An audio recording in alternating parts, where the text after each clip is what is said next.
Hi guys, my name is Emily. Welcome to another Top 5 Wednesday. Today is October 12th, and today I'm going to be sharing with you books with inaccurate covers. Top 5 Wednesday was created by Lainey from Ginger Reads Lainey and is now hosted by Sam from Thoughts on Tomes.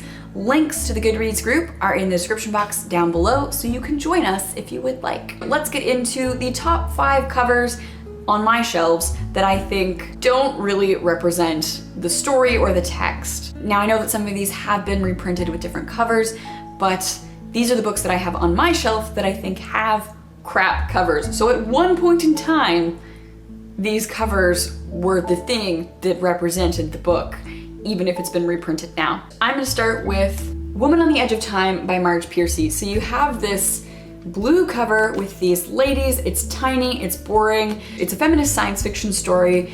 It involves time travel. It involves discussions of mental illness and the ways in which we view women's bodies and how we treat deviant bodies. It's a fantastic text that I think more people should read, but if you went to a bookstore, you would probably never pick this up because the cover is so boring. Like, even if you had something like geometric, like I know a lot of covers just have a single, like simple geometric pattern on them, like the Clothbound Classics edition with just like a simple pattern.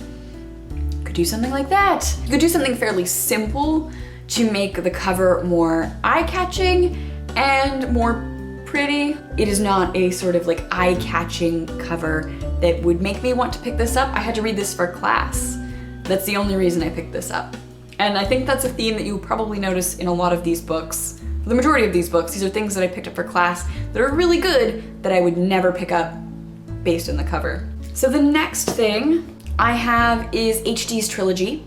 So this is a collection of poems. It's thinking about history. It's thinking about recurring themes in history, reincarnation, palimpsest. It is really beautiful. The poems are so beautiful, but the cover is kind of meh. Like, I get that it's showing a bit of history here. I think it's kind of bland. It's kind of boring. And I think for the beauty of the poems, the cover really doesn't invite contemporary readers, which is a shame because I think this is a really nice poetry collection. Again, I have another collection of poetry. This is Standing All the Night Through by Audrey Pitker-Thiessen. This is a collection of Mennonite poetry, and it's just kind of yellow. It's mustard yellow with this sketch or stamp. It's just not very inviting for the types of poems that are in here. Like, her poetry is so beautiful, and I wish that the cover sort of reflected that. I think more people would be inclined to pick this up if the cover was a little bit different, if the cover was a little more eye-catching and appealing, because right now it sort of looks like some of the cheesy primary school textbooks we have in Canada. The next thing I have is Half-Breed by Maria Campbell. This is a powerful life story of a woman whose courage and strength you will never forget. This is a really important piece of Indigenous literature, and the cover for it really hasn't changed since the 1970s when it was published. It is a biography, so it's cool that it has Maria Campbell's photo on the front. So much goes into graphic design and appealing to people. Like, the color palette's kind of weird. I think they probably could have kept the original photo, but centered it, layered the text on top of it. Like, I think you could make this into a much more visually appealing. If you think about I Am Malala as a biography, the photo is very big and the colors are very eye-catching. It's very visually appealing. Like, I would display I Am Malala in a way that I wouldn't display this, and I think it's a shame because I think this is an important text, and I wish somebody would redesign it so that it was more visually appealing. And the last terrible book cover, I think Tamora Pierce's works have kind of drawn the short stick in a lot of ways.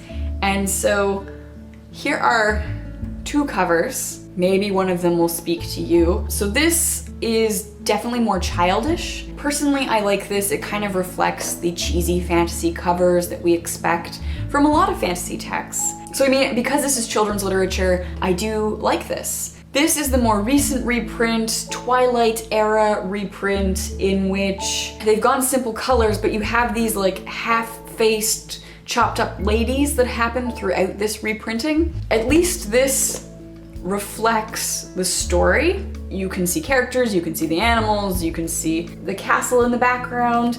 This just has a sort of half mutilated lady face. I get that these covers are kind of in the vein of Twilight, so they're kind of trying to market it to the same people. Visually, I don't like the chopped up lady faces. Like, I feel like this cover is almost misleading because it's trying to make you think it's YA, but it's really like a middle grade fantasy. Whereas this definitely says, hello, I am a middle grade fantasy. So like, neither cover is particularly great. I personally like this one better. I think it suits the story better, but yeah, crappy covers that should be redone. Those are my top 5 inaccurate covers that I wish would be redone. Let me know in the comments down below what is one book cover that you think needs to be redone. A book cover that's horribly inaccurate, that has a cover model that doesn't look like the character, or just is super cheesy. Let me know.